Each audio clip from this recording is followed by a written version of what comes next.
کیا آج ہمارے دین اور ایمان میں اتنی کمزوری آ گئی کہ جب جس کی جو مرضی ہو کوئی ایک بات کر دے اور ہم کنفیوز ہو جائیں؟ پھر اپنے عقائد پر، اپنے معمولات اہل سنت پر ہم کنفیوز کیوں ہوتے ہیں؟ کیونکہ ہمارے پاس بھی علم نہیں ہے، شیطان کو موقع ملتا ہے، وہ ہمیں ڈسٹرب کرتا ہے۔ تو خدا را سب سے پہلے یہ ذہن بنا لیجئے کہ ہم نے دین کس سے سننا ہے، دین کس سے سیکھنا ہے۔ بڑے سمجھدار لوگ بیٹھے ہیں، میں اگر آپ سے سوال کروں کہ جناب آپ نے اپنا گھر بنانا ہے تو گھر کس سے بنائیں گے؟ تو آپ کہیں گے بلڈر سے بنائیں گے۔ تو میں کہوں یار آپ نے کپڑے بڑے اچھے پہنے، لگتا ہے درزی بھی بڑا اچھا ہے، اسی سے گھر بھی بنا لیجئے، کپڑے بڑے اچھے سیتا ہے، آپ کا گھر بھی اچھا بنا دے گا۔ آپ کہیں گے جناب درزی کا کام تو کپڑے سینا ہے۔ مولانا صاحب آپ کی لگتا ہے طبیعت ٹھیک نہیں ہے، درزی کپڑے سیتا ہے، بلڈر جو ہے وہ گھر بناتا ہے۔ اچھا جناب، پھر اس کے بعد آپ کو جناب ڈاکٹر کی ضرورت پڑی، طبیعت خراب ہوئی، تو اب میں آپ کو کہوں کہ آپ ایسا کیجئے کہ آپ چپل بڑے اچھے سلوا کے لائے تھے، اسی بندے سے آپ اپنی دوائی بھی لے لیجئے۔ آپ کہیں گے لگتا ہے آج آپ نے دوائی نہیں پی ہے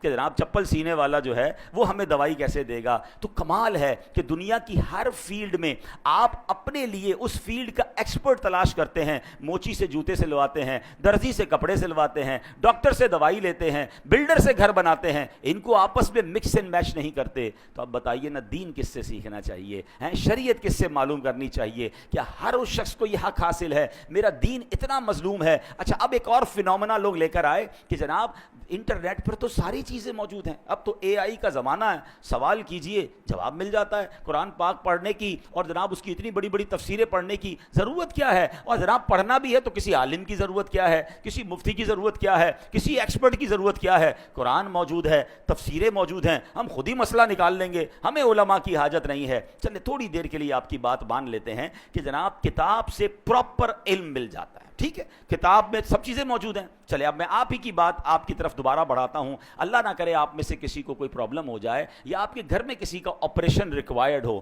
تو جناب آپ بھی کتاب اٹھائیے کہ ٹانگ کا آپریشن کیسے ہوگا۔ بلکہ اب صرف کتاب نہیں ہے، یوٹیوب پر تو ٹیوٹوریل موجود ہے نا، ویڈیو بھی موجود ہے کہ یہ والا آپریشن کیسے ہوگا۔ تھوڑا مزید سوال اے آئی سے کر لیجئے کہ کون سا چاقو استعمال کروں، کون سی چھری استعمال کروں، پہلا کٹ کدھر لگاؤں، دو چار دوست جمع ہو جائیں اور ٹانگ کا آپریشن گھر میں کر لیجئے، 2-4 لاکھ روپے بھی بچ جائیں گے۔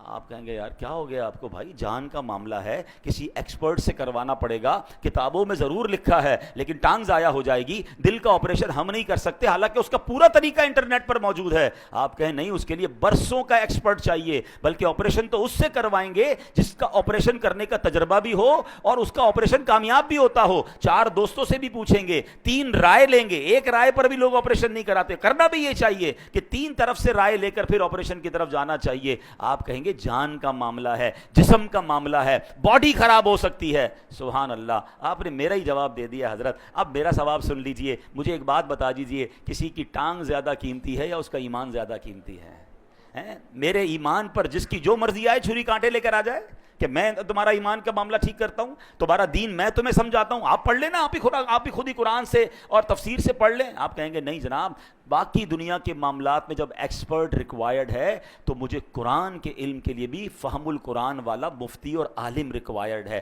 برسوں جس نے پڑھا ہو، جس کی جناب تفسیر پر نظر ہو، جس کی عقائد مضبوط ہوں۔ ارے وہ خود اگر سچا نہیں ہے تو مجھے کیا دین سکھائے گا؟ تو اے میرے پیارے اسلامی بھائیوں، اے بھولے بھالے مسلمانوں، خدا را اپنی زندگی کا یہ آپ ذہن بنائیے کہ سب سے قیمتی سرمایہ تو ایمان ہے، اور ایمان کے معاملات میں، دین کے معاملات میں میں نے کسی ایکسپرٹ سے، کسی صحیح العقیدہ مفتی سے اور عالم دین سے انشاءاللہ دین پڑھنا بھی ہے، سیکھنا بھی ہے، اور آدھی جہالت سے بچنا ہے۔